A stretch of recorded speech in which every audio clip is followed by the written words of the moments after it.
Olá, este é o episódio número 27 da nossa maratona de vídeos e no nosso podcast Saga News. Seja muito bem-vindo, muito bem-vinda. Hoje eu vou responder mais 3 dúvidas, como vocês já estão acostumados aqui. A primeira delas é do Wilson Trajano. Ele pergunta o seguinte: Fábio, bom dia. Minha filha é brasileira e já obteve a cidadania italiana. Ela está se formando no Brasil em administração de empresas com ênfase em marketing. Muito legal, Wilson.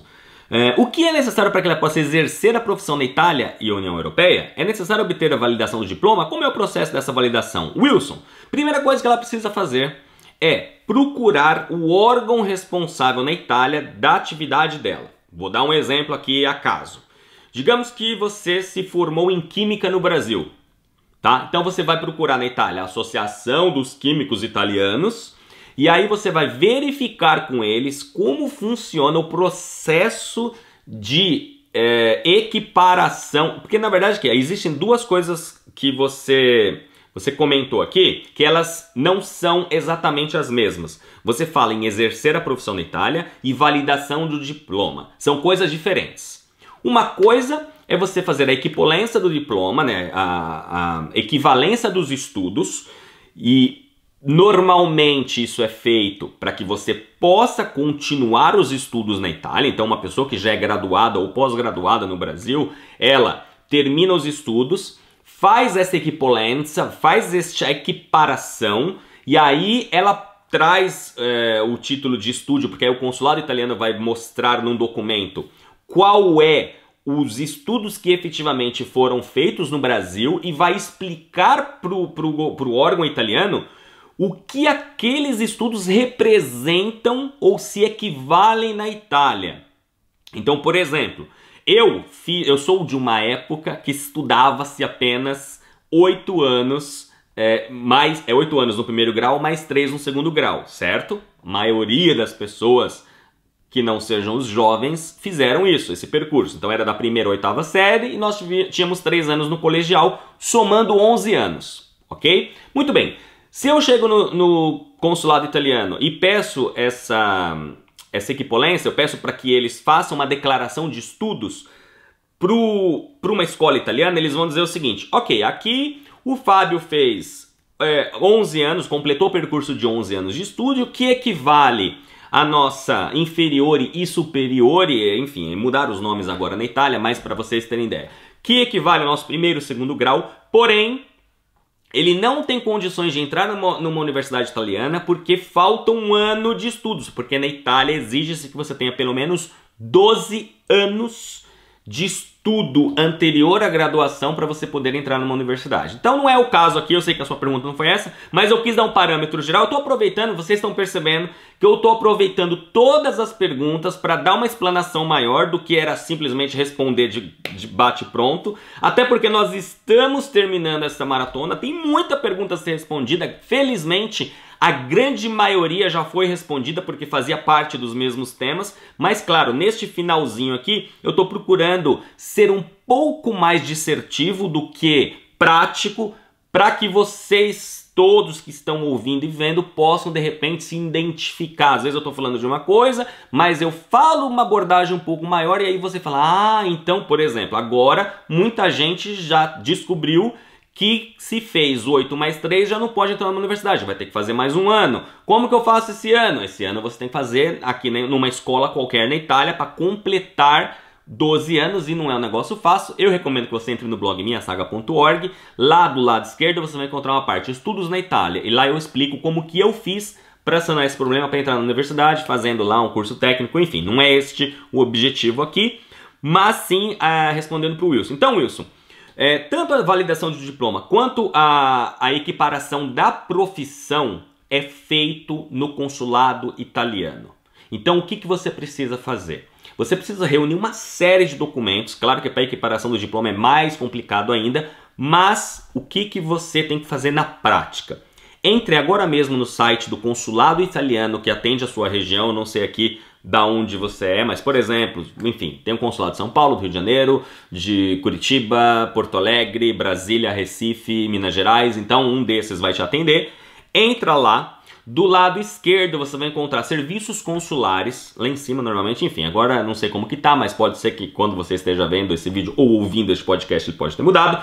Você entra no site do consulado, procura serviços consulares e estudos, ou estúdio em italiano.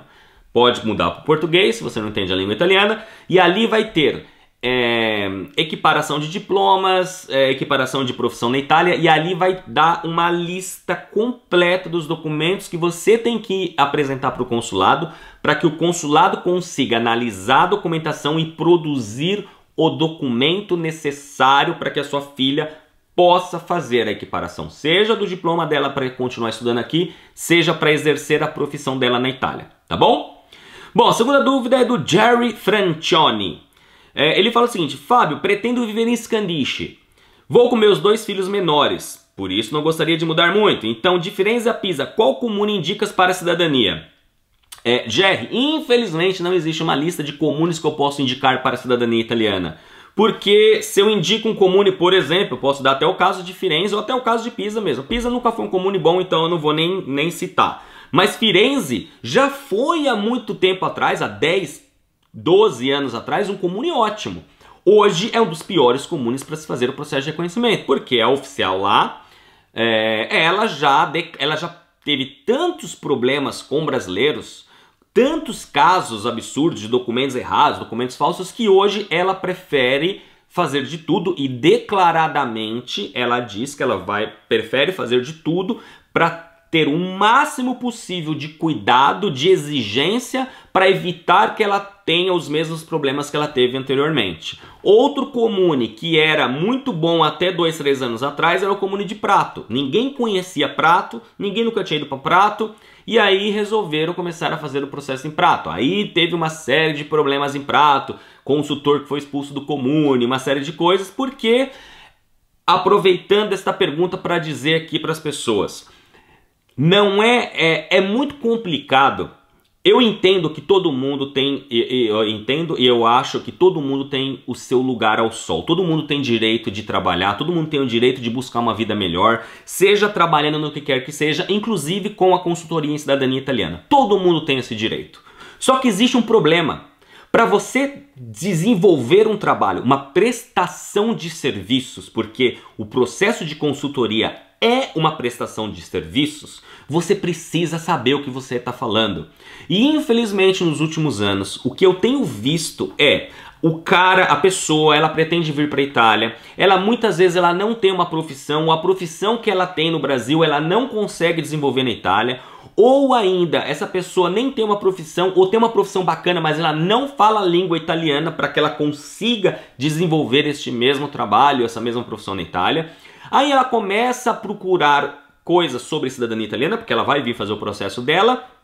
Aí ela descobre que consultor em cidadania italiana ganha muito dinheiro.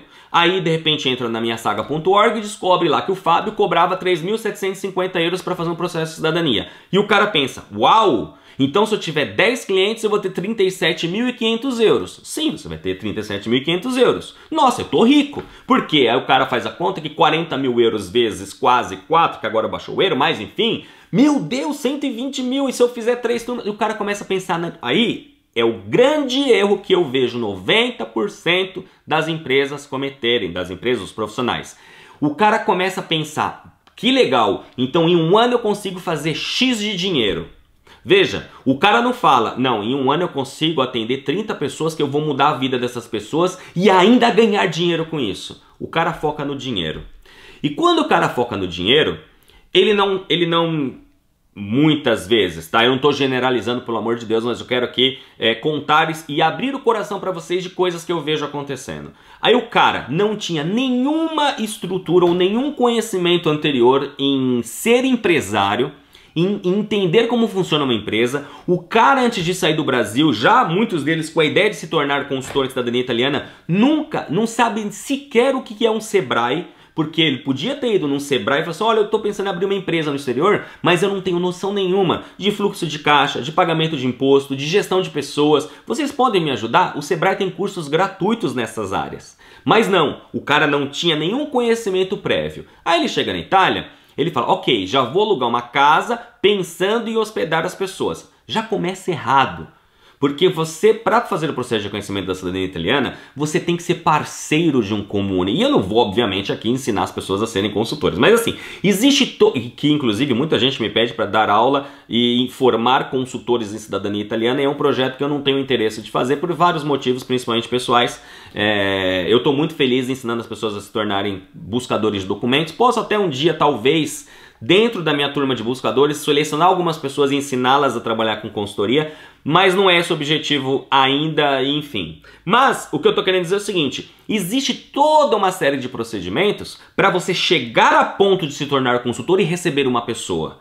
Você tem que ser conhecido, você tem que já ter uma empresa aberta, você tem que saber como funciona o pagamento de imposto na Itália, porque você não pode sonegar imposto. E as pessoas que vêm para cá, elas sonegam imposto porque ela não sabe que existe imposto, porque ela nunca pagou imposto no Brasil, porque ela nunca teve uma empresa. Então chega aqui e acha que esse dinheiro é limpo, e não é. Você tem taxas, você tem despesas, você tem que gestir as pessoas porque você está lidando com um sonho. Aí se uma pessoa está ali desesperada porque está esperando não renúncia, você tem que entender o motivo por que ela está desesperada. Porque você tecnicamente deveria ter já passado por isso para poder dar uma informação dessa. Então isso não acontece. Então o que eu vejo são pessoas brincando de trabalhar com cidadania italiana, sem ter a menor noção do que está fazendo e cada vez mais estragam comunes, como aconteceu no caso de Prato, como aconteceu no caso de comunes próximos a Firenze, como aconteceu perto de Bolonha, como aconteceu em Pavia, como aconteceu em Reggio Calabria. Eu podia listar um monte de coisa, Lodigiano não sei o que lá, e por aí, e assim por diante. Por quê? Porque pessoas não sabem o que estão fazendo. Então, tudo isso, então, Jerry, para dizer o seguinte, eu não tenho como te dizer um comune bom hoje, porque amanhã ele pode ter sido estragado por alguém que fez besteira. Então eu não posso e não quero ter essa responsabilidade de te dizer quais são os comunes bons ou ruins. A única coisa que eu posso te dizer é o seguinte, aqui, respondendo a sua dúvida de forma prática agora você diz que está vindo com seus 2 filhos menores. Assista o episódio, ouça o episódio que eu falo para não vir com pessoas estranhas ao processo. Porque você vindo com filhos menores, você não tem a ideia do aumento de dificuldade que você está criando para si mesmo para fazer o seu processo de reconhecimento. Porque é muito difícil que uma pessoa aceite alugar a casa para um cidadão estrangeiro com filhos menores. E se você quiser saber mais sobre isso, busca outros vídeos aqui no YouTube que eu já falo sobre isso. Se você está ouvindo no Saga News, entre no minhasaga.org e lá tem alguns artigos que eu falo sobre isso, principalmente os cuidados e por que as pessoas não devem vir com pessoas estranhas ao processo. Ah, mas filho menor pode entrar no meu processo. Mas é menor, você tem uma grande dificuldade de conseguir uma residência por causa disso, tá bom? Bom, a última dúvida de hoje é do Lucas Bellini. Ele fala, Fábio, é o seguinte, minha pergunta é em relação à certidão de batismo do meu antenato. Lá ele possui 4 nomes, mais o sobrenome. Porém, no Brasil ele usou apenas um destes nomes, o terceiro. Na retificação, devo pedir que eles coloquem todos os 4 nomes, mais os sobrenomes nas certidões? Lucas, aqui existe depende.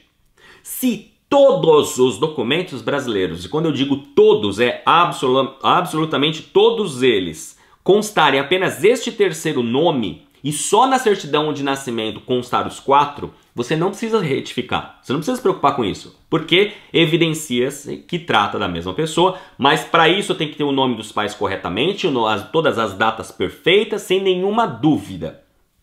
Agora, porque aí você vai solicitar a CNN vai constar o nome deles, tal qual consta no documento italiano. Provavelmente no documento italiano vai estar lá o nome e nome successive e lá os outros nomes. Então, você pode, claro que se você já tiver que retificar esses documentos, já retifica e coloca todos os nomes tal qual consta no documento. Por outro lado, se não consta nenhum documento, todos eles estão iguais. Se o cara chamava Gianfrancesco Marcello Giovanni Cavolo e ele escolheu só o Cavolo em todos os documentos brasileiros, não precisa corrigir, mas tem que estar todos uniformes, tá bom? Bom, senhoras e senhores, mais uma vez, mais 3 dúvidas daqui respondidas. Espero mais uma vez ter ajudado vocês. Se você ainda não está inscrito no Saga News, você pode escolher, uma coisa mais fácil, entra no minhasaga.org/saganews, lá você já vai ter um botão que eu coloquei para você baixar no seu iTunes, ou se você quiser você baixa no seu Android. Eu já falei em outros episódios aqui do Podbean, que é o aplicativo que eu uso, mas não precisa ser, você pode procurar, enfim. O importante é você ouvir e seguir este podcast que está cada vez melhor. E você que está assistindo no YouTube, você não sabe, mas nós temos uma vinheta, e a vinheta está, modéstia à parte, muito bem, obrigado. Tá bom? Então, um grande abraço a todos, a gente se vê amanhã em mais um episódio aqui do nosso Saga News. Arrivederci!